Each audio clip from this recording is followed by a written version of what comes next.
You're watching Drakewing Gaming. Enjoy the video. Hey guys and gals, Never here from Drakewing Gaming, and some of you on Twitter, the Gaming Dragon. Today I'm coming back at you on a Let's Play episode of Stardust Kids. So y'all, let's go ahead and jump right back in, shall we? Alarm chain, you are up, and let's go. Alrighty. I can feel your palms even through the clock, but it'd be great to feel their real touch. If I take them off now, I'll definitely get my hands dirty. I'll accept them anyway. Alright, he froze, apparently thinking about how to refuse. I'll save her from the annoying guy, especially since I got something to ask David. David, what about the key? What? What key? Wrong answer. In case you forgot today, we're going to... Oh, you're talking about that. Everything's fine. Chillax. Really? Do you have it? No, but tonight the janitor will give it to me, and we've discussed that. Let's pay a visit to the janitor and check. What a suspicious fellow you are. Have you considered becoming an investigator? Relax. School roof is not the center of the universe. If something goes wrong, we'll come to me. Cool. But I think Kurt doesn't want to come to you. My willingness or unwillingness doesn't mean anything because Seth's family surely doesn't appreciate noisy school companies in their house where if you break anything, you'll be paying for it till the end of your life. Besides, Cleo can't stand me, even though we've only said hello to each other about 2 times. Everything's fine, Kurt. Well, if you say so. Bless you, babe. What can be not fine? He was completely distracted from her IOP and she sighed with relief. A secret. Seth grinned in his usual manner. Even now, dirty, with a broom in his hand, he looked optimistic. He looked majestic. If Kurt knows, then that's a wrong secret. Come on, tell me. Tell what? Typical family, everything's fine. Well, come on, we're bros. No matter how charismatic he is, that's not enough. You know each other for less than a week, and of course Seth won't tell you anything personal. As for us, we know each other most of our lives. I know much more about him than anyone here, and I've been at his place many times. Not that I don't wish anyone else to be at his house. I wonder if Romano was there. Fragments of phrases heard at night flashed through my head. Why didn't you tell him anything? I've decided not to ask anything, but Seth can trust me. He must trust me. Ask about yesterday's conversation. It's not the best moment, but at least nobody's hovering around him. I got up and asked him to step away so we could talk in private. Want to scold me? No. Why? I just wanted to ask you something this morning, but missed the opportunity. Listen. Last night Roma and you were talking about something near the sea. About what exactly? Seth shuddered a little, and for a moment his face showed a surprise and something else. Have you been eavesdropping? No. Who do you think I am? And would I ask you if I had been eavesdropping? We just couldn't sleep and we went out to wander along the shore. You could have taken me with you. You were sleeping so sweetly. It was a pity to wake you up. Besides, you surely wouldn't be glad to wake up in the middle of the night for our whim. What were you talking about? He frowned. Nothing special. I don't even remember what exactly we were talking about.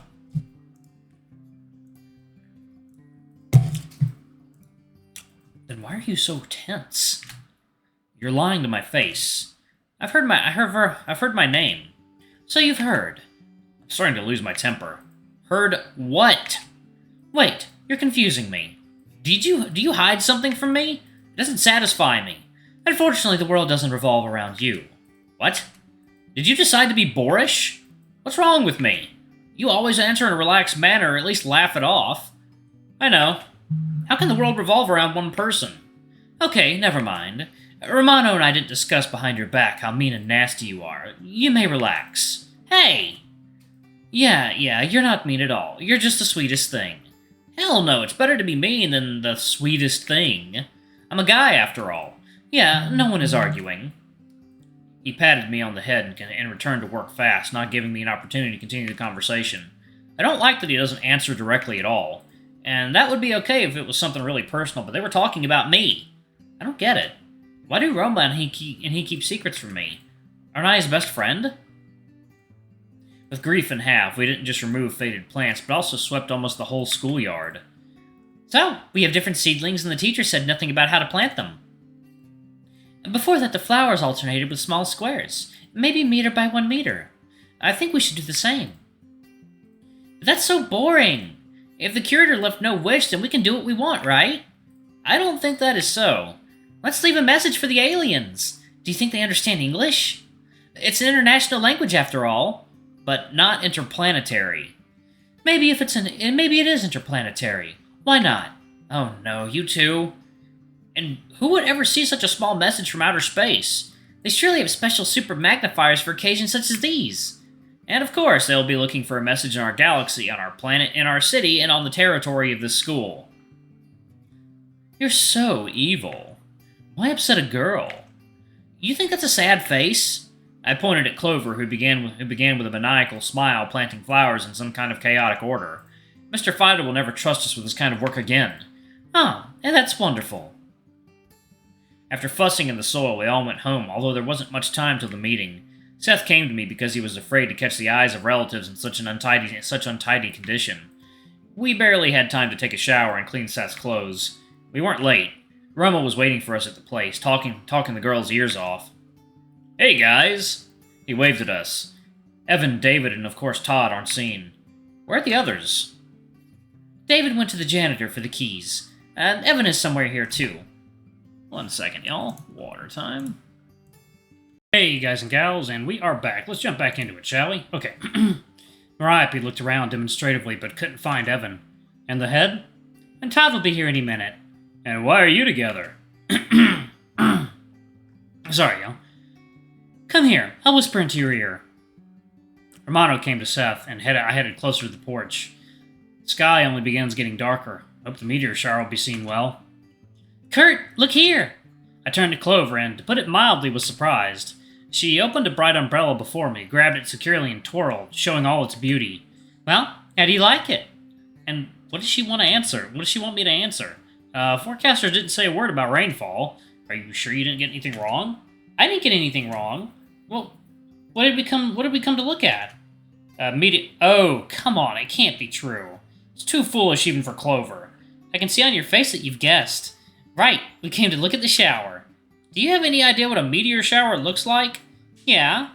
And in case any shared files, in case of any shard flies at us, I can protect everyone. She twirled the umbrella again like it was a confirmation of her words. Okay, even if we assume that some shard will survive a collision with the atmosphere, which is impossible, do you really think that this can protect anyone? You're just jealous as you didn't think about it. Clover pouted and crossed her arms over her chest. Yeah, you surely can't get bored with them. Here comes Todd.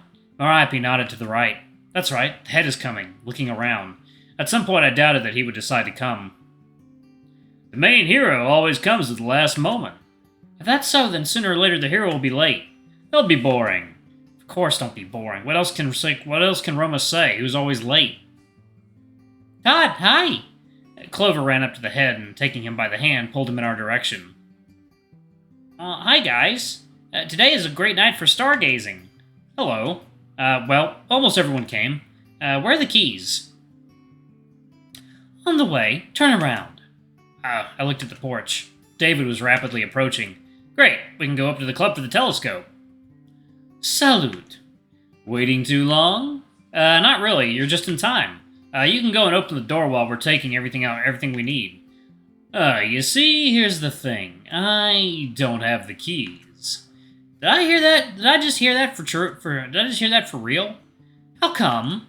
Mr. Fighter told the janitor not to give the roof keys to anybody. I don't understand why. That's not what we agreed on at all. I went to talk to him, but in the teacher's lounge they said he was gone already. Right. Kurt, relax. Is the backup option still valid? Will you let us into your house? I will. But you screwed up in front of the girls. They counted on you so much. David turned pale and began apologizing for the girls, who, according to their faces, didn't have time to get upset or react to the situation anyhow. But I'm just pleased as hell. It's better for David not to fawn on me right now. I'll take the telescope.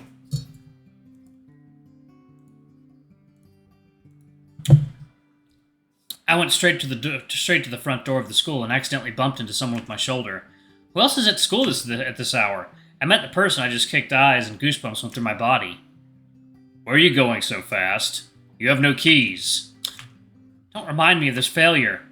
But I do. Evan handed me the cherished thing. What? How wonderful! How did you do that? Nothing special, I dealt with that. The word dealt sounds creepy from his mouth, but now I'm really happy that this frightening guy is in our club. Looks like the visit is cancelled. I can visit you anytime if you want. Leave your pickup energy for the girls. We moved almost half the club to the roof, the telescope cushions from the sofa, mugs and sweets, some other things in Clover's hands. Ah, it's a plate. She must have brought it from home. The girls spread out the blanket and put the mugs and a thermos onto it. Looks like somebody took everything from their house. Oh, how much? Will there be foil caps? No, it's not a council. Now, I don't mind contacting extraterrestrial civilization. Some guys, including Todd, settled on the plate. He sat on the edge and picked up a mug, but haven't poured anything into it yet. Is he waiting to be serviced? Looks like he's in a good mood. He sits squeezed like always, but every now and then a smile appears on his face. Look! Clover leaned against the railing. I haven't noticed anything. Look carefully. Soon another will fall. Oh, I see. Here it comes. Roma and Clover nudged each other with their shoulders in a friendly way. Don't play near the edge of the roof. You tired of living or what? Clover shuddered and stepped away at once. That's right. It's dangerous for her to even hold a sheet of paper. She'll surely cut her finger. Despite the city lights, stars began to appear in the sky. I checked the time. It was about to begin. I vaguely remember how my parents took me to look at the shooting stars when I was a child. They told me that actually they don't fall at all. And it's not really stars. And meteors are breaking into pieces and burned to ashes, unable to break through the Earth's atmosphere. Their last moment is the brightest. The crowd gathers only to watch them vanishing. But then, in childhood, I didn't care at all what was happening in the sky. Soft smiles of my parents were shining as bright as the stars. Look! Oh, that's a good piece. I looked where Mariapi was pointing. The dark sky was filling with white stripes. Clover took a notebook out of her backpack. Romano hastily grabbed the camera.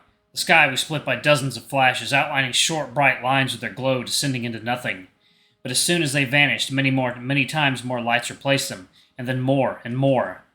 There were more and more of them. The blue-black blanket that is spread out above us began to drown in these flashes, like all the stars decided to fall from the firmament at one moment. The sky was ready to fall.